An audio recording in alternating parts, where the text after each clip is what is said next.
Breast crawl पर spoken tutorial में आपका स्वागत है।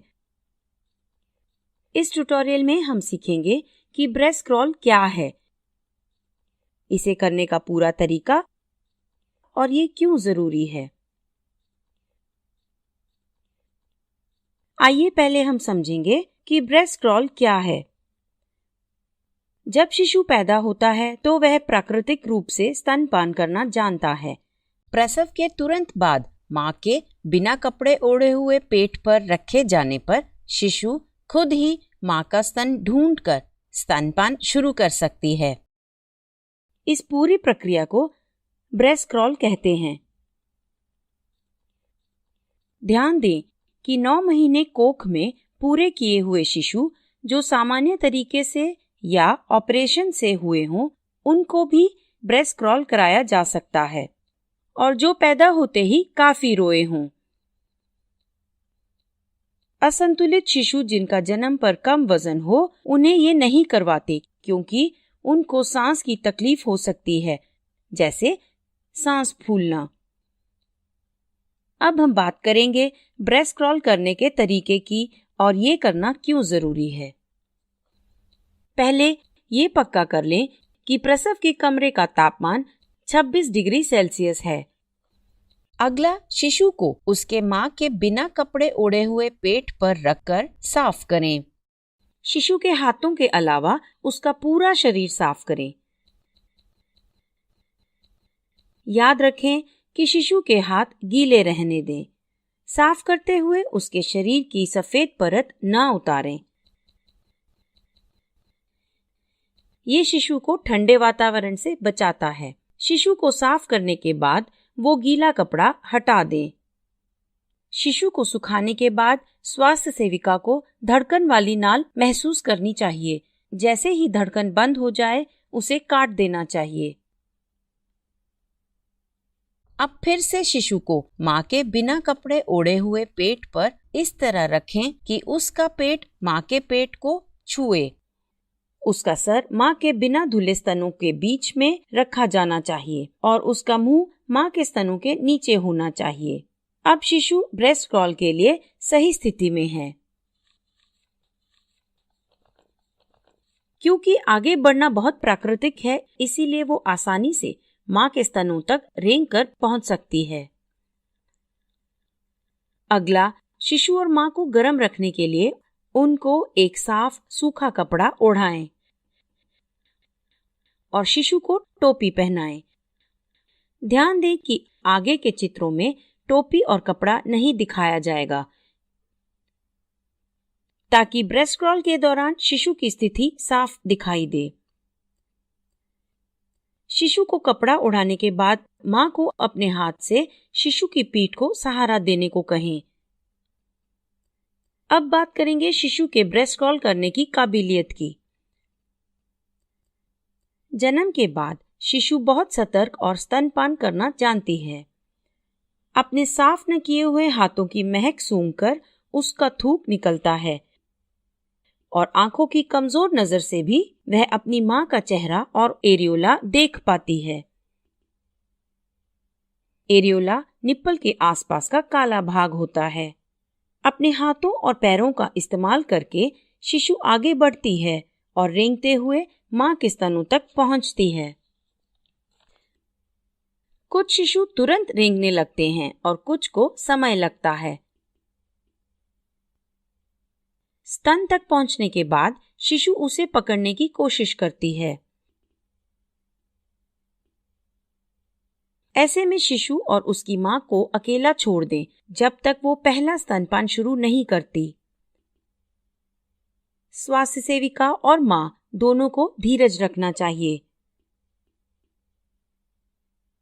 शिशु को 30 से 60 मिनट भी लग सकते हैं मां के स्तन तक पहुंचकर पहला स्तनपान शुरू करने के लिए। स्तनपान शुरू करने के लिए शिशु अपना मुंह बड़ा सा खोलेगी और स्तन से गहराई से जुड़ेगी। स्तनपान के बाद लगभग 1 घंटे के लिए शिशु को उसी स्थिति में रहने दें।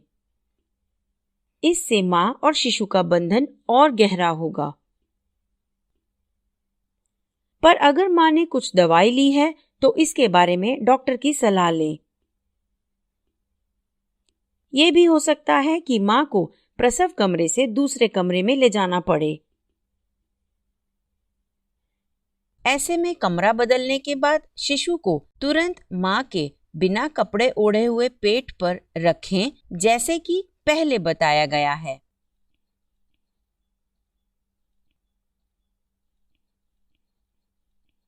अब बात करेंगे ऑपरेशन से हुए शिशुओं के लिए ब्रेस्ट क्रॉल की।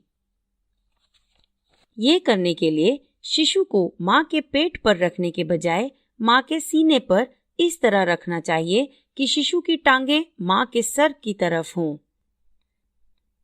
शिशु का सीना और पेट मां के कंधे पर और उसका मुंह मां के स्तन पर होना चाहिए।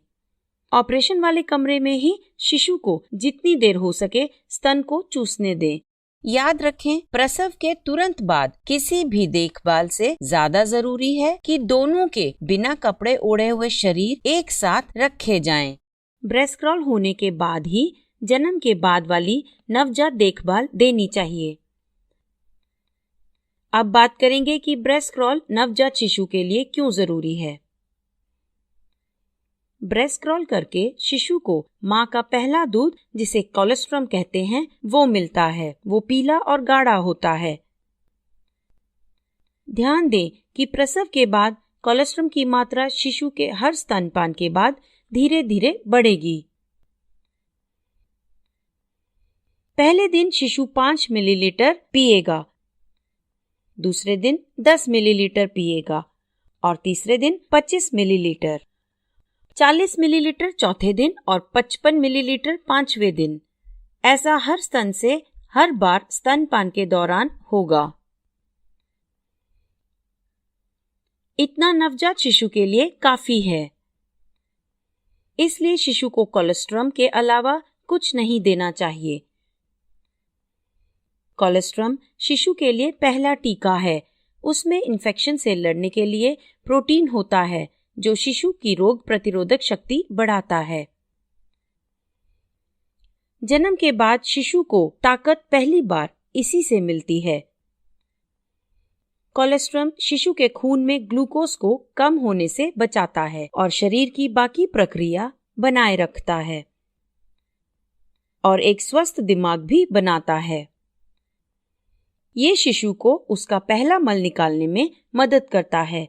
ब्रेस्ट क्रॉल में शिशु गर्म रहता है क्योंकि वह अपने मां के बिना कपड़े ओढ़े हुए शरीर के साथ होता है। वो खुद ब खुद मां के स्तन से गहराई से जुड़ना सीखता है। ब्रेस्ट क्रॉल से मां के स्वस्थ बैक्टीरिया शिशु को मिलते हैं और ये बैक्टीरिया शिशु के आंतों में जाकर इन्फेक्शन से लड़ते हैं, जिससे कि शिशु की रोग प्रतिरोधक शक्ति बढ़ती है।